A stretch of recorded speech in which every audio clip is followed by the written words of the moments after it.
Wasatch Report, shooting straight on everything from prepping to politics.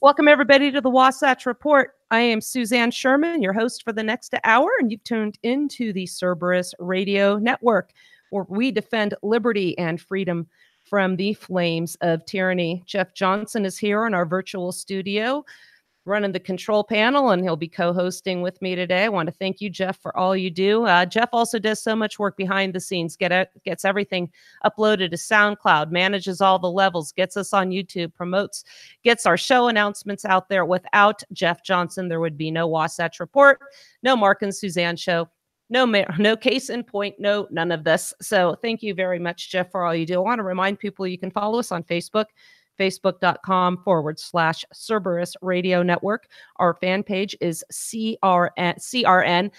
We got a lot of new followers, Jeff. I sent out a ton of invites yesterday, and I learned something from there. First, I want to thank one of our new listeners who sent me a message and posted on my page, actually, that he absolutely loves the show because of our approach. We present solutions, and we do not just peddle what he says is fear porn.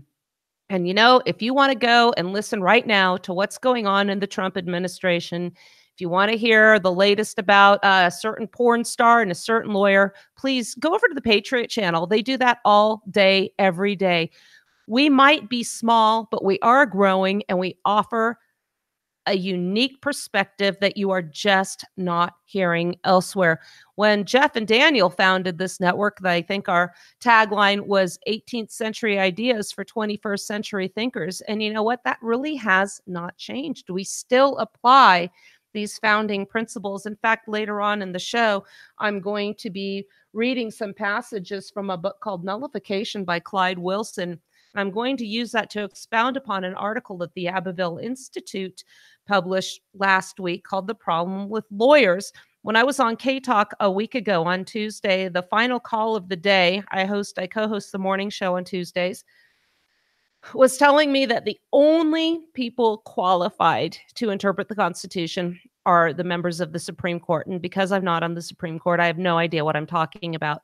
Interestingly enough, he was completely unaware of the article that was published on that exact topic within 24 hours. We're going to try and get to that today. But I wanted to share with you, Jeff, you know, yesterday we were talking about preparedness. We're at about 0 right now up where I live. The weather channel here on my app says we're about 12 degrees, but it's always colder up here where I am.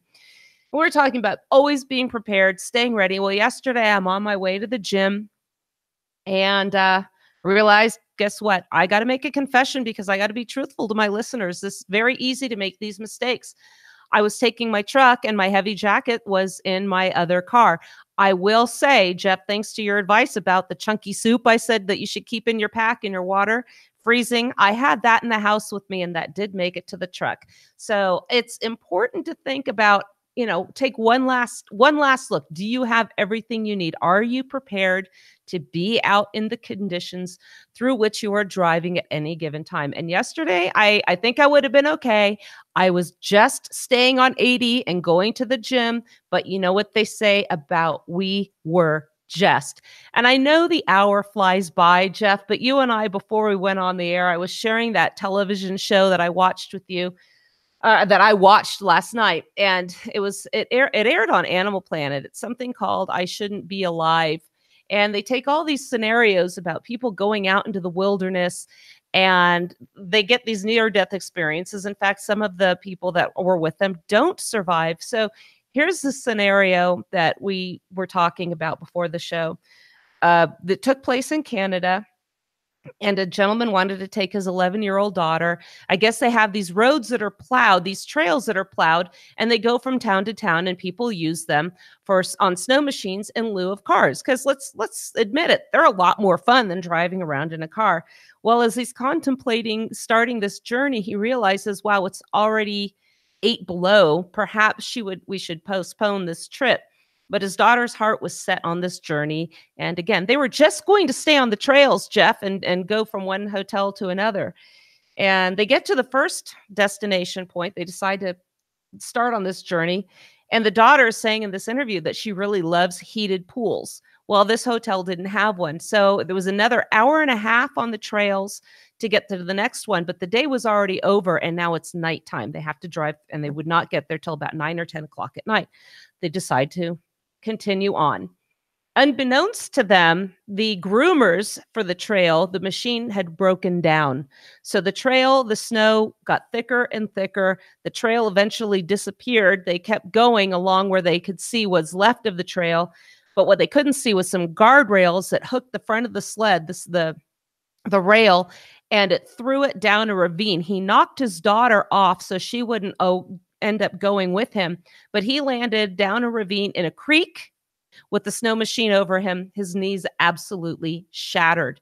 She has to go and help him get up from this ravine so they can be on what's left of the trail in case anybody's going to pass by them. But now, we're looking at about nighttime, 8, 9 o'clock at night. There aren't going to be any more people out there.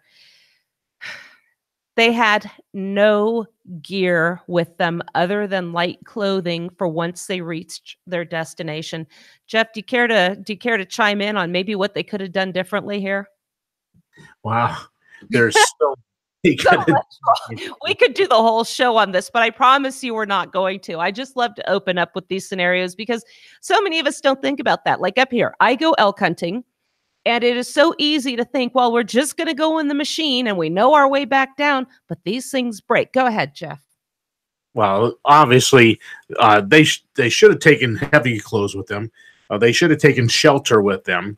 The list is just endless. Food, water, all kinds of things that obviously they didn't have. And I'm sure if you watch the show, they probably struggled to survive. And that's why I guess the name of the show is what it is. Yeah, and it's always these scenarios, the people go out and something either happens to their supplies, or in this case, what was so egregious is they didn't even have anything with them.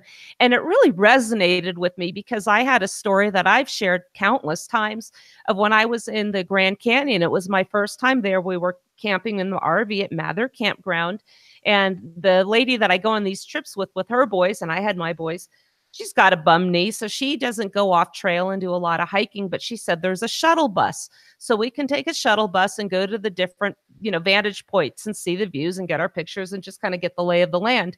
So we were just going to take the shuttle and ride around. No big deal. Guess what stayed in the RV? My survival bag. It's not a huge pack. It's not one of those things you see these guys on the survival pages, carrying around a 100-pound bug out bag, just some basic stuff. So I realize now when we get to the first stop that there's actually a trail loop that goes around the trail's edge, and it goes right along where all the stops are. Hey, Mary, you know what? Why don't you ride on the bus and we will just walk along the trail. How hard can this be? We're in tank tops. It's 80 degrees and way, way off in the distance. Wow, look at that weather. Glad that's far away. Well, a little while later, feel a little bit of raindrops. Then we feel some hail, and then the skies open up with lightning. It is not uncommon for people to be taken out by lightning out there.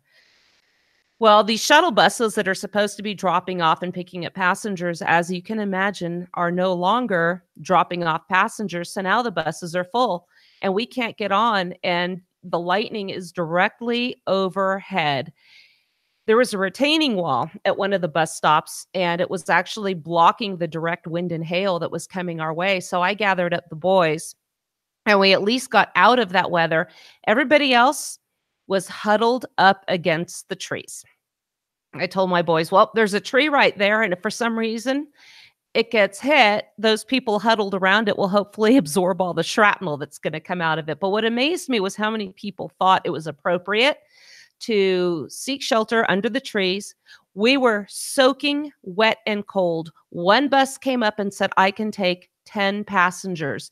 Do you know how many healthy and fit men got on that bus and let women and children stay beside? My boys were small at the time.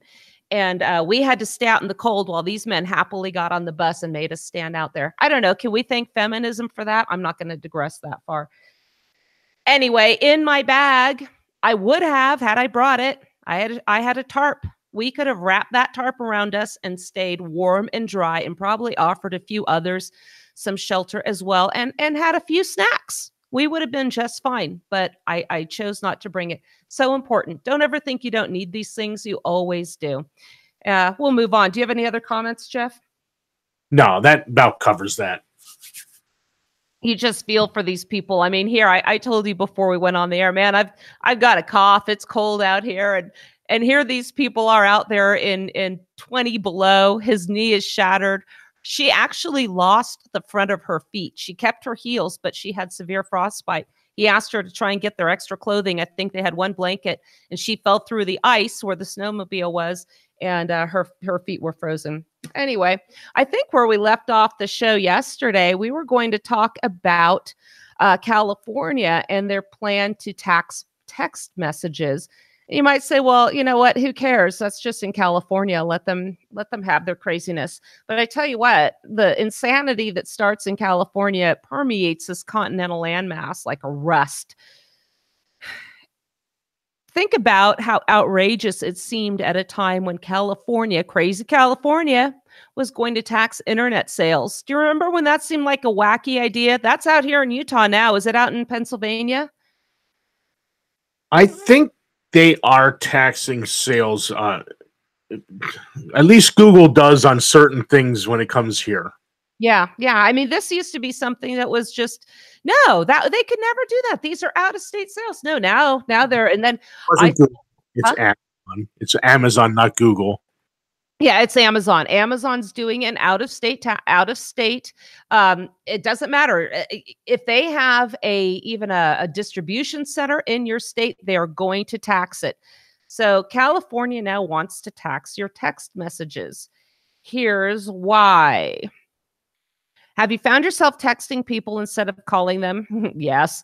Have you stopped to debate whether texting is a form of telecommunications or an information service? People really don't. Well, the California Public Utilities Commission sure has. And the difference matters because the commission has jurisdiction over telecommunications, which includes telephone calls. Remember when the FCC asserted control over the internet, calling it a telecommunications device? They couldn't get net neutrality. Obama couldn't get that done, and Congress just did. I guess the FCC just did an end run around Congress, one of the many, things that they did in that regard. Anyway, going back to California, there's an article in the Mercury News that reported on this, and Californians may soon be taxed on every text they send on their cell phones. The millennials and Generation Z are about to learn about the landline area when the U.S. federal government and states establish the so-called public purpose programs. These programs charged all users of telephone services a surcharge that subsidized programs for lower earners. And I had this on every single bill I had out there. My electric bill, subsidized power for the lower earners, or the people that are invited to come there legally or not, and get the benefits from those of us from our tax dollars, or all of these surcharges. They're everywhere. They also apply to other utilities. Oh, look at, like I said, electricity and natural gas. Yes, I was taxed to bits on that. During the rise of the internet, telecommunications industry managed to get an exemption for information services such as web browsing and email. As mobile phone users have shifted their usage patterns away from the voice calls, the voice call revenues for this program dropped by about a third, while the budget for subsidizing the poorer users has risen by almost half. Gee, I wonder why. So California's PUC is exploring its options. And Jeff, they always end up, well, we're just going to tax the hardworking citizens of the state to pay for those that do not. It estimates that it could raise $44.5 million a year with the change. They also want to apply this retroactively. It could amount to a bill of more than $120 million for California consumers. The telecommunications industry is filing complaints arguing that texting is an email-like information service and should be exempt. The FCC, Jeff, look under Article 1, Section 8 for FCC and communications, please. That would be helpful. Is likely meeting today to address the issue. Of course, even texting is going out of fashion. Chat apps that route messages over the internet, such as WhatsApp, iMessage, would be exempt. And that really represents almost triple the volume of text. So what really they're going to say is it kind of gives you the feeling that they're going to text or tax each text as they come about. What I've seen from other articles is, no, we're just going to put a surcharge on your bill that covers messaging services. But can you imagine them applying this now retroactively? What if they decided to do that with your property taxes? You know what? Because of the people we need to subsidize, we're going to put a 20% surcharge on your property taxes, and we're going to apply that retroactively for 20 years. What's going to happen? You know, just the unmitigated gall that they think they can just slap this on us. And, you know, in California, we also had frequent droughts. And we were told we had to voluntarily cut back our water consumption by 20%. Well, guess what happened? Our local water utility supplier, because we were not on a well, they lost revenue. What did they apply for? And what did they get? An increased rate to cover their lost profits. Isn't it nice to be part of a government-chosen monopoly where you are insulated from losing profits due to changing conditions? What other businesses, other than those favored by the government, get that benefit? And why does it always fall upon the consumer who has no choice from where they get their water to make up the difference? Very frustrating. Again, not unique to California. Suzanne, right? Yes, sir. Because I want to talk about this, that one part where they're going to tax the people retroactively. Yeah. Isn't that what they would call an ex post facto law? That really concerns criminal behavior, but it does seem punitive in nature, does it not? I would say ex post facto laws, again, apply to Congress. And, you know, when we're talking about the constitutional part, as well as, criminal behavior. But again, go ahead.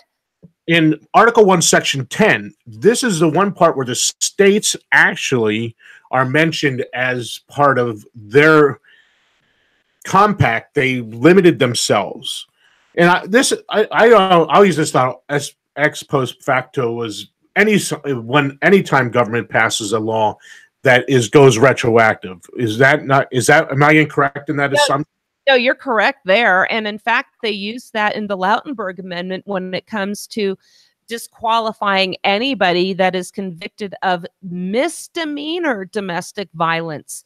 So according to federal law, if you are convicted of misdemeanor domestic violence and you took a plea to that to avoid a different charge, a more serious charge, and then 5 years later comes the Lautenberg Amendment, guess what? You lose your right to own or even possess or touch a firearm. Absolute insanity. Go ahead. Read Article 1, Section 10, because this applies to the states, and it'll become very obvious in that. No state shall enter into any treaty, alliance, or confederation, grant letters of marque in reprisal, coin money, emit bills of credit, make anything but gold and silver coin a tender in payment of debts, pass any bill of attainder, ex post facto law, or law impairing the obligation of contracts, or grant any title of nobility. So this is against the states. The states agreed not to do these things in the compact.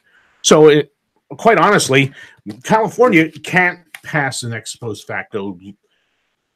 Well, we're assuming anybody cares about the Constitution anyway. We have a comment from our good friend Jeff in Kansas. He says, Kansas legislatures retroactively raised income taxes last year.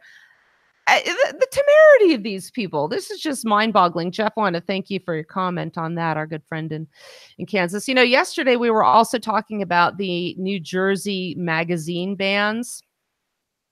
Here's an article out of the New American. I want to move on. The California stuff is just too annoying, but just be aware, we're going to start seeing those charges everywhere. That what starts there always marches its way across this continental landmass. This is an article out of the New American. The New Jersey State Police refused to rule out door-to-door disarmament.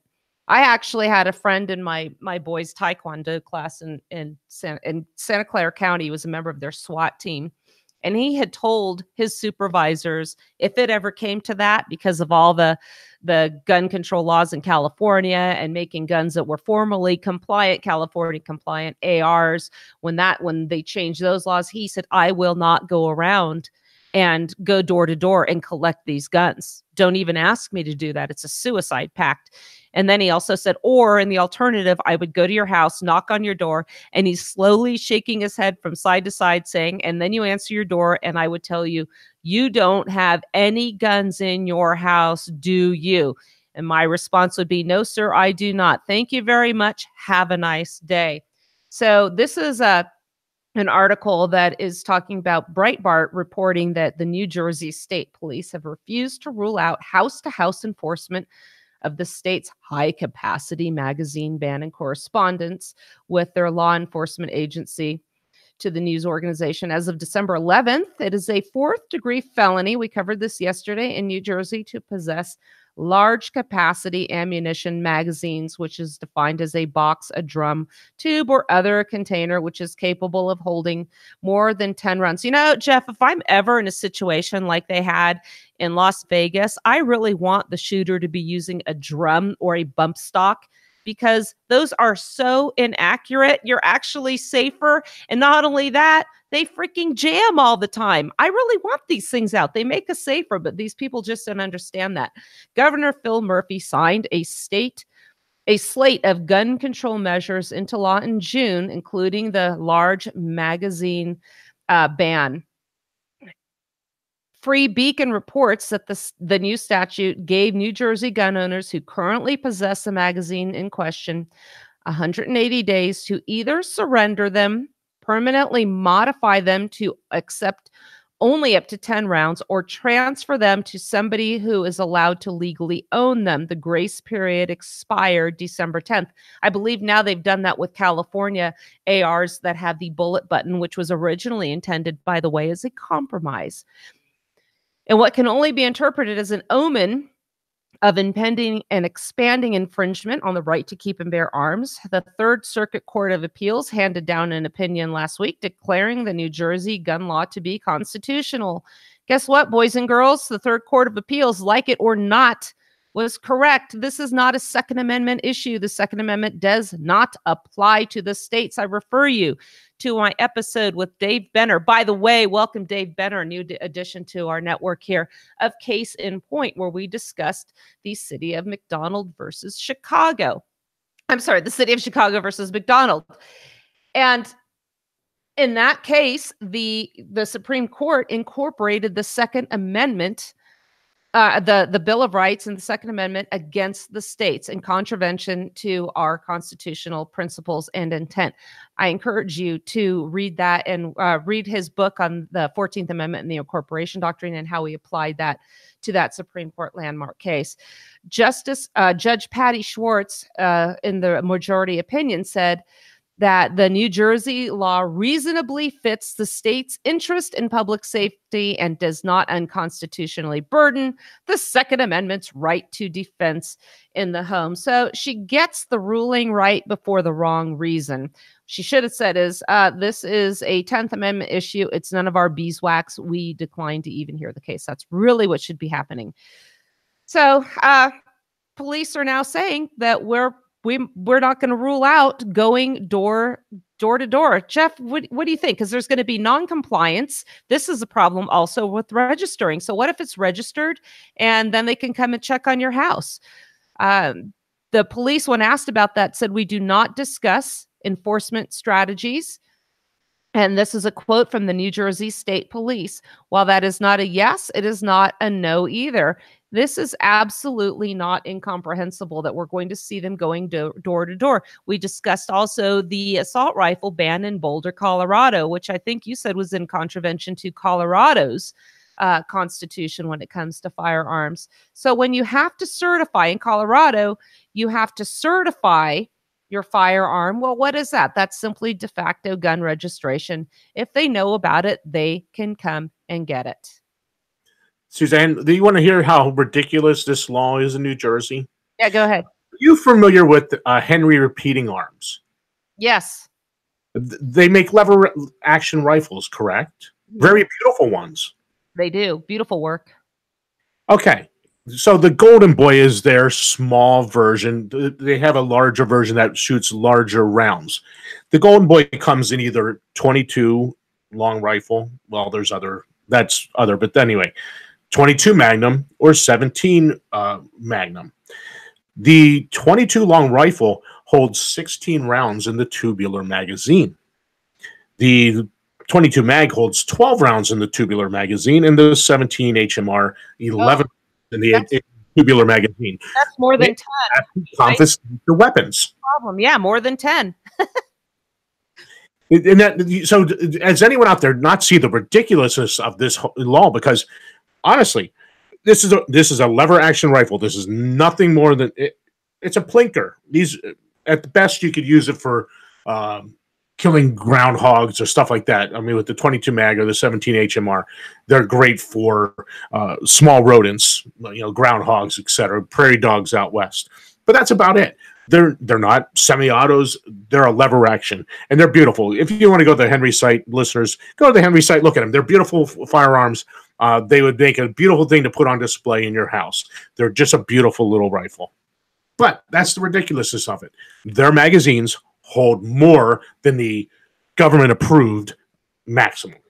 Well, the funny thing is, too, is they do this by evil features. We call them evil features. It's a thing that they find scary. So in California, remember, they can't have more than 2 evil features, such as an expandable stock, which should actually make it safer because you can make the gun ergonomically fit your body size. You can adjust it, or a pistol grip. So if it has those 2, then you have to have the bullet button, which is now in itself another evil feature.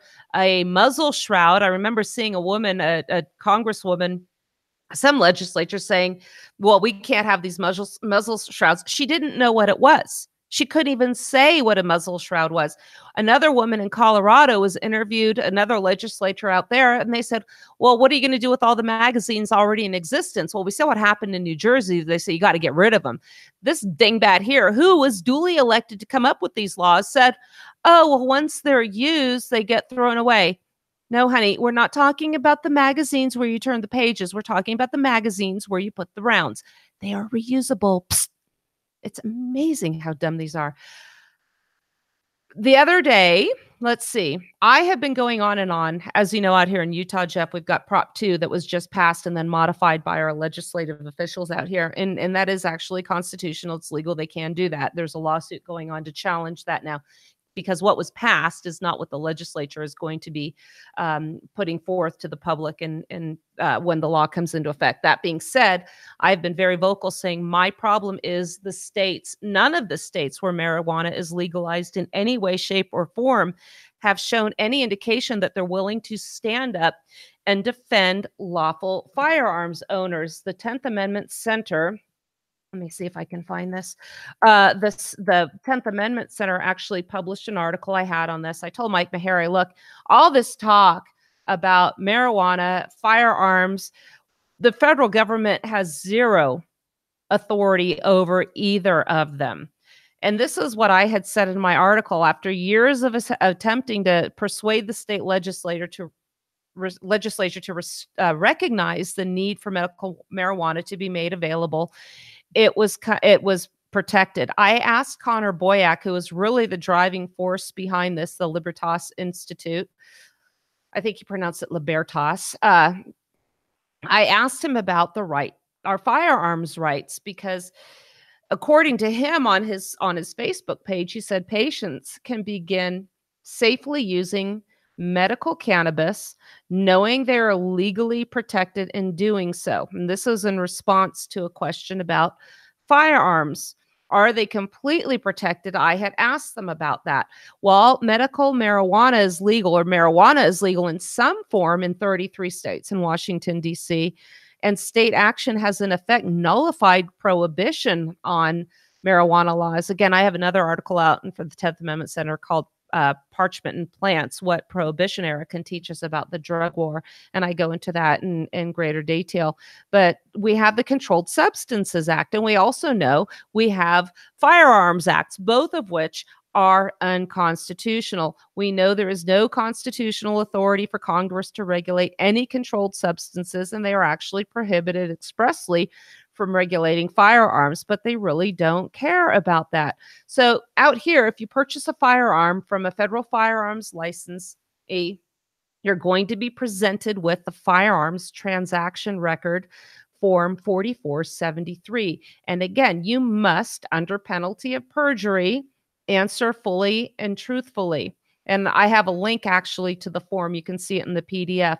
There's question 11C, and it asks prospective gun owners if they are unlawfully, this is very important, unlawfully using any controlled substances. Well, if you live in one of these 33 states or Washington, D.C., you can say, hey, I can answer no, as marijuana is now legal in my state. However, immediately following this inquiry is the following admonition in bold letters. Warning. The use or possession of marijuana remains unlawful under federal law, regardless of whether it has been legalized or decriminalized for medicinal or recreational purposes in the state where you reside. The supremacy clause is not an issue here because, again, the laws of the Constitution and the laws of the United States must be made in pursuant to the Constitution. As I said earlier, the firearms laws are not, nor are the drug laws. So I had asked, what is the state going to do to protect gun owners? And in this legislation, it says that no state resources will be used to enforce federal prohibitions and involvement in these areas. But again, go back to the Virginia and Kentucky resolutions where they discuss something called interposition. Nullification is not enough. And I know we talked a couple weeks ago, Jeff, about I talked about this actually on K-Talk. Remember in the state of Kentucky, where the constituents, the citizens of the sovereign state of Kentucky, overwhelmingly voted to amend the Constitution to limit marriage to a man and a woman. Kim Davis, who was an official that was issuing marriage licenses, refused to issue a same-sex marriage license because she took an oath to uphold the Constitution in the sovereign state of Kentucky. A federal judge chimes in and says, no, you must issue these. She insisted on doing her job. She was taken into custody. Where were the state law enforcement officials to protect this woman and keep her from being unlawfully detained? Nowhere.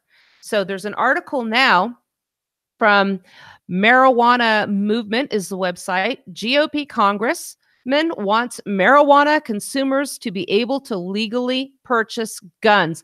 I think Thomas Massey must have read my article. In fact, I actually know somebody posted that on one of his Facebook feeds. I don't take credit for it, but I would like to think that maybe he read it. Be that as it may, let me read this article to you. The Republicans might have held on to a majority in the House in last month's elections if they'd passed a bill to end federal marijuana prohibition, according to one member of the GOP of Congress. I don't really think it matters if they hold on to the House or not. Do you, Jeff? No, it's two sides of the same coin. I know. So he was interviewed on the phone with Marijuana Moment, and he said that failing to vote on cannabis reform was a huge missed opportunity for Republicans, and that states' rights-focused marijuana legislation would have passed in the 115th Congress if the GOP leaders hadn't been so adamant about blocking such legislation from even being considered. I was so disappointed with Jeff Sessions being appointed the Attorney General. The absolutely awful remarks he said about people who use marijuana, that they're evil, and he was going to double down on the marijuana enforcement and civil asset forfeiture. Horrible, horrible, tone-deaf judgment on the part of Donald Trump to appoint him. Anyway, he talked about hemp legalization and the legalization he plans to introduce in the next Congress that would allow cannabis consumers to legally purchase firearms, something that is currently prohibited under federal law, even for medical marijuana patients in legalized states. Again, this is an absolute usurpation of state sovereignty. So they ask him, let's start with your proposed legislation for someone who isn't familiar with the application process to buy a firearm. What's the concern about the question asking patients whether they use marijuana? Now, I gave you my stance from my article, and honestly, I'll tell you right now, I haven't even read this part yet that he answered, but here's his answer. Contrary to some notions out there, almost everybody goes through a background check. Now, in Utah, we can buy from a private purchaser. However, I have a gun dealer that has a shop in Colville. Why should I have to search and buy from a stranger? I don't know what I'm going to get. I don't know who I'm going to meet. Why do I have to surrender that? And be that as it may, even if I go through a private dealer, I am still violating federal law. So, they're out. The way they explained it was, we'll just go through a private dealer. Well, I'm still breaking the law. There's no way to be a law-abiding citizen and be able to use medicinal marijuana. So let me go back to his quote. Contrary to some notions out there, almost everybody goes through a background check. Everybody who buys a firearm from an FFL has to fill out Form 4473. 4473 has a series of questions on it that you basically have to self-report as to your eligibility to own a firearm. 4473E.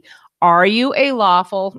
He essentially repeats my warning that he, exactly what I said in my article. I'm telling you exactly what I said. He is saying here.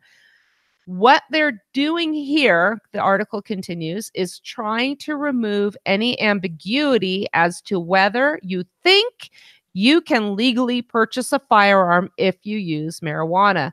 For their purposes, any user of marijuana is an unlawful user of marijuana. And if you use marijuana and you lie on this form, you've committed a crime. What did I say? This is under penalty of perjury. You're lying to the federal government. And clearly we know the only people that are allowed to lie are the federal government, and they do it all the time with impunity.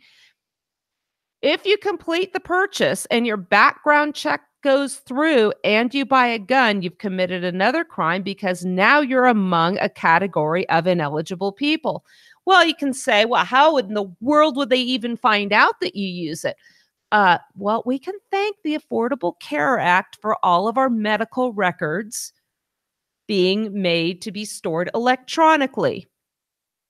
These are linked to the IRS because at first you had to prove to the IRS that you had health care insurance. Not health care, but health care insurance, which we know are two different things. What if you get in a car accident? What if somebody hits you and they do a blood draw? Remember that case in Utah, Jeff? We did a show on that. Nurse Hubble out here stood in the way of a police officer from the blood draw unit. If that's not draconian, the police officers, the police associations, departments having a blood draw unit to me is just scary. But she stood in the way of him unlawfully collecting blood. What they wanted to do was the truck driver whose blood they wanted to collect was involved in an accident emanating from a high-speed chase. They probably wanted to get some sort of evidence against him to exonerate the police officer in the chase. I don't want to get too much on the side, but going back now, what if you get in an accident and they do a blood draw on you and it shows THC? THC stays in your system because it is fat soluble for up to 4 weeks. So you can have used it maybe when you're out of state where it is legal. And then they will say that there's some sort of nexus or causation between that being in your blood, even though you are not under the influence, and the accident. And that can also go now to whether or not you can, if that was in the same time frame. Oh, look at this. They actually lied on this form. This is really a very sticky situation here. So what they're trying to do here, going back to the article, is remove any ambiguity as to whether you think you can legally purchase a firearm if you use marijuana. They're saying for their purposes, any user is an unlawful user. So what Massey is saying here, they ask him, do you think we should do away with that question, and why? I think we've created millions of felons with this question. That is the essence of gun control. That right there, by nothing more than legislative fiat, you create a class of felons. Felons! You can't imagine that everybody in Colorado who under Colorado's state law is legally using marijuana has never purchased a firearm. That would be completely illogical, or vice versa. By the way, whether you purchased it or whether it was a birthday gift, it doesn't matter. Whether you fill out the form or not, it doesn't matter. That was my point about the private purchases. Don't just pat me on the head and say, well, you can just go to a private seller and get one. This is Thomas Massey. This is a guy who writes the laws. So what we were told there, justifying this law and the way to go around it, was a lie. You're still committing a crime by possessing a firearm or ammunition in your house if you use marijuana. And remember, they also ask if you possess. So if you have a sick family member and you go and get them this from the pharmacy, a dispensary, whatever, guess what? You're no longer qualified to have a firearm. That is really, if you read it to the letter, what you can take from it. The legislation he is proposing will take the question off the form. But his bill, what he's trying to promote, is going to go deeper than that. It makes it legal for marijuana users to also be gun owners. That's what his bill does. The question is, when people hear about the bill, well, if you just take it off the form, aren't they still going to be criminals because you haven't changed the underlying statute, which prevents a marijuana user from owning a gun? My bill would fix the underlying statute. And I want to remind people that this is a problem for not just recreational users of marijuana, but medical marijuana recipients. According to the federal government, they are felons if they possess a firearm. And that needs to be fixed. So he says he's always looking for issues that might be transpartisans. He says here, I joke that I don't identify with either party some days, so that makes me transpartisan. Not always bipartisan, but trans. I don't love both parties. I can't identify with either. So this, for me, I thought was an interesting issue. Would the Democrats be willing to join me in this effort? Jeff, I really think this answers the question that I presented in that article for the 10th Amendment Center. You know, there are a lot of people that like to look down their noses and say, oh, if you smoke pot, you shouldn't have guns. Do you know how many people actually use this to manage conditions, and it doesn't affect anything else in their lives? Pain, PTSD, anxiety, law-abiding citizens. And I submit to you that are looking down your nose saying that these people should just be absolutely unable to defend themselves because they are suffering. They either have to end their suffering by using medicinal marijuana and give up their right to defend themselves using firearms, or they have an obligation to suffer for no other reason than some people say they should. There's no correlation, particularly when you look at the opioid crisis. Look at all the drugs that are out there. When you're watching a show, the pharmaceutical companies have pretty much dominated the airwaves. And you look at so many, because they have to read the side effects. So many of them say confusion, dizziness, don't use a vehicle. Why is there no law for these people?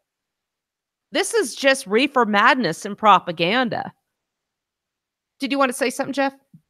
Yes, I just touch on the one that talked about there's a bunch of people that sit there and look down their nose at people that smoke pot. Now, I have no dog in this fight here. I don't have to. You know, this is just principles of fundamental fairness. You know, I advocate like this, like you think I smoked it all day long. You don't have to be, just like you don't have to be a woman to be an advocate for you don't have to have had an abortion or not or have a dog in the game. It's human decency. Right. But what I'm just getting at is I don't use either of these. I don't use alcohol or marijuana. But you get a lot of people that look down their nose at people that use marijuana because it's a drug and it's a gateway drug. You know what? You are just as guilty using all that alcohol that you drink on a daily basis. You use your drug of choice, but somehow someone else's drug of choice is somehow wrong. Now, again, like I said, I use neither, so I don't care about either of those. I do care about the fact that, you know what? It's not government's job. And in the end, if you ruin your life because you smoke pot, or you ruin your life because you drink alcohol, or you use opioids, that's your fault. It's not my responsibility to fix your life. It's not the government's responsibility to steal my wealth to fix your life. It's personal responsibility. And you know what? If they want to buy a firearm and they can use it legally, that's fine. I have no issue with that. But I just hate the whole hypocrisy of the people that look down their nose at other people's drugs when they are quite happy to smoke their cigarettes and drink their alcohol. Exactly. Or whatever other pharmaceuticals have been handed to them from, under the auspices of government permission. So, we're consistent here, folks, whether or not, like here, there's a story here. Court rules a World War I memorial must be torn down. This is a problem again with the federal judiciary. When people keep running to the federal judiciary, they assume they are giving them the authority. They are legitimizing these decisions. This story's been going around for a while. Case in Maryland, there's a memorial to the 49 men from the area who died in World War I. It was erected in 1925. The memorial is known as the Peace Cross, and it is 40 feet tall. In 2014, there was a lawsuit filed demanding that the memorial be destroyed, changed, or taken away. Wednesday, the suit received a ruling from the Fourth Circuit Court of Appeals that agreed with their stance. They ordered that the memorial must be taken down. Jeff, how is this a federal court issue? Honestly, it's not even a state issue. It's a memorial. You know what? If people don't like it, too bad. It's there. It's been there for generations. It just should stay. And I haven't had a chance to look at the state constitution, but I would guarantee that even if Maryland doesn't have a gun, their own Second Amendment in the Maryland Constitution, I guarantee they have a First Amendment. Their First Amendment in their Constitution. And this is violating that. Not the cross, but the people trying to quiet other people's rights. Yeah. We have so many things that we were going to talk about today, and the hour is flying by. Do you want to talk about the China and Google issue right now? We talked about the Creepy Line, that movie a while back. And we have here, China has arrested 100 Christians after blocking their phones and social media. I wonder how they had the ability to do that. Oh, it says right here, Google has agreed to work with the Chinese government to create a censored search platform, sparking protests from within the company. This was in China. They raided a church. The Chinese authority launched coordinated raids against the Early Rain Covenant Church. Church isn't sponsored by the Chinese government. These people were taken into custody. As the raid took place, the church members' personal social media accounts and cell phone group discussions were blocked. So we had these people, they conducted a raid. One of the parishioners tried to go to the pastor's house, and the place had been ransacked. All the communications was shut off. These guys, compliments of the assistance of Google. Linked within that article, this is on PJ Media, China, the NSA, Google, and the war on freedom. The Chinese are making doubly sure public displays of displeasure with their totalitarian regime, as occurred in Tiananmen Square in 1989, will never be repeated. This is nefarious, and I'm going to tell you why. Because what Google will do there, do you think they would think twice about doing here at the behest of this government who uses them exclusively? I mean, look at how in bed they are with this federal government. They use all their documents. This is all told. They talk about this in the creepy line. Do you remember that? Yes, I remember that. I never did get a chance to watch that one, but it is very interesting that Google is in bed with government, and not just ours, but foreign governments, to deny basic human rights. And we're talking natural rights. These people in China have a natural right to worship their God as they see fit. This isn't a state. Again, this is where we have this whole thing where you have people say, I want my First Amendment rights. Well, now you're giving the government authority to regulate the rights because you're demanding they give it to you. They can give it to you. They can take it away. So here we are. It's Google's in bed with the government. And unfortunately, I use Google. And, you and I were talking before the show about, did you ever read that post from that guy? I don't remember. Did you read it and talk about the fact that he was never seeing our posts? Oh, yeah. Yesterday, I sent out a lot of invites to our Cerberus Radio Network page. Folks, if you are listening to our shows, SoundCloud, YouTube, our posts here, our articles that we put up, please, please, please tell your friends, share them. We have tried to boost them on Facebook. This one guy said, hey, you know what? I am so glad you sent me that invite.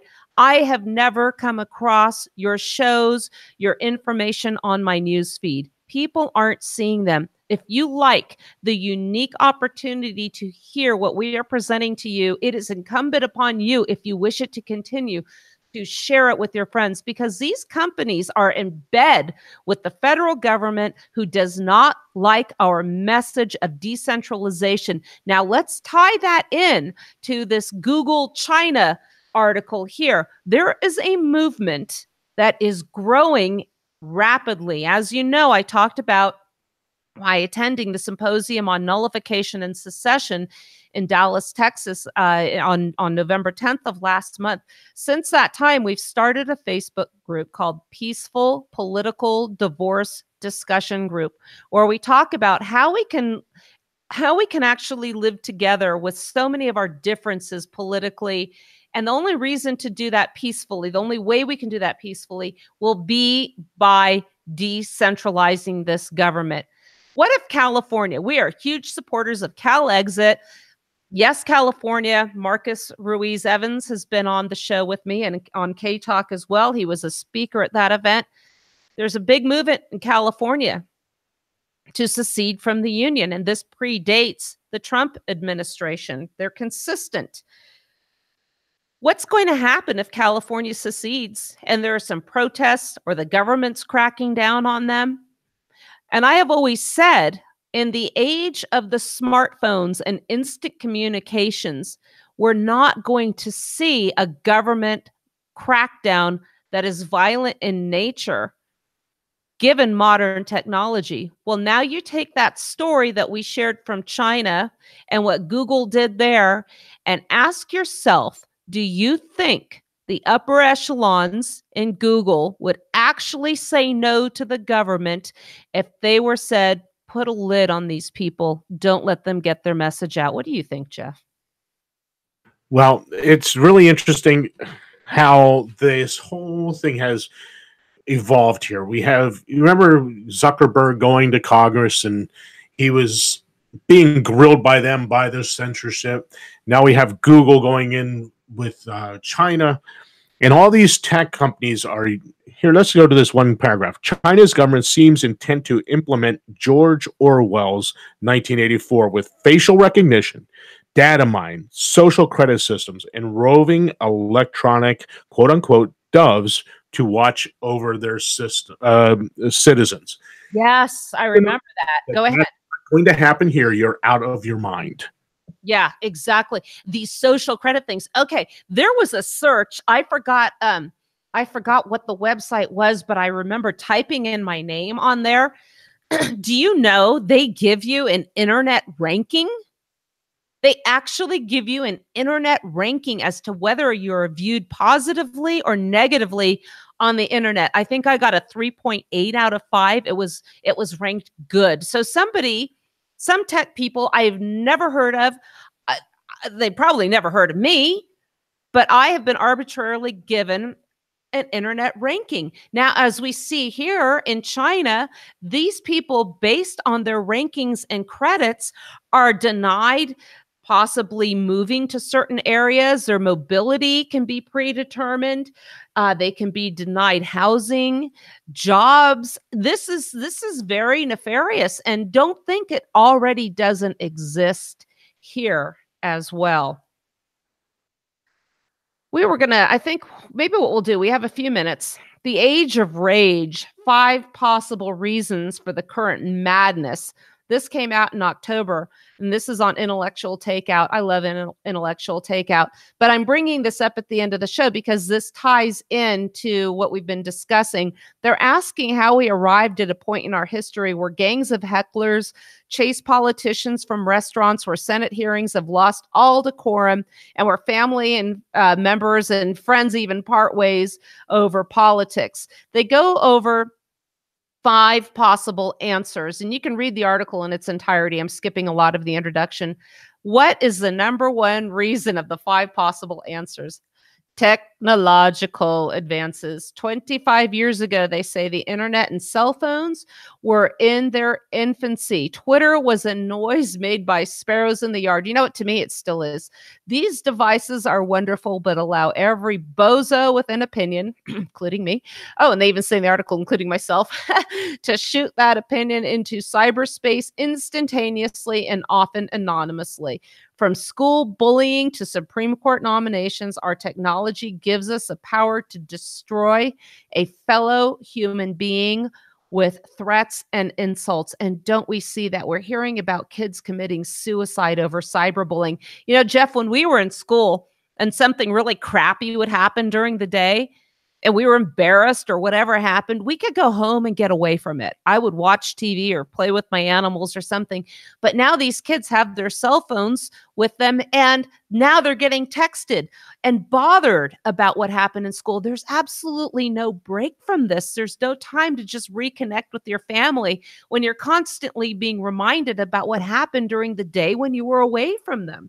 Number 2 is university ideology. Remember when many people, liberals and conservatives alike, poked fun at political correctness on campus?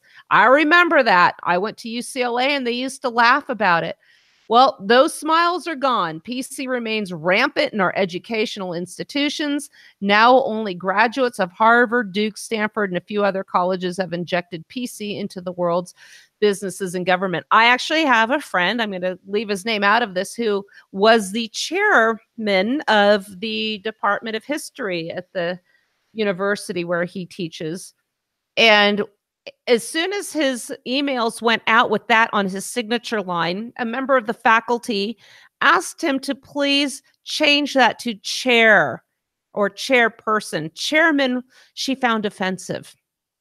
He ended up resigning the post over that. Let's see. Historical ignorance. There's a big one.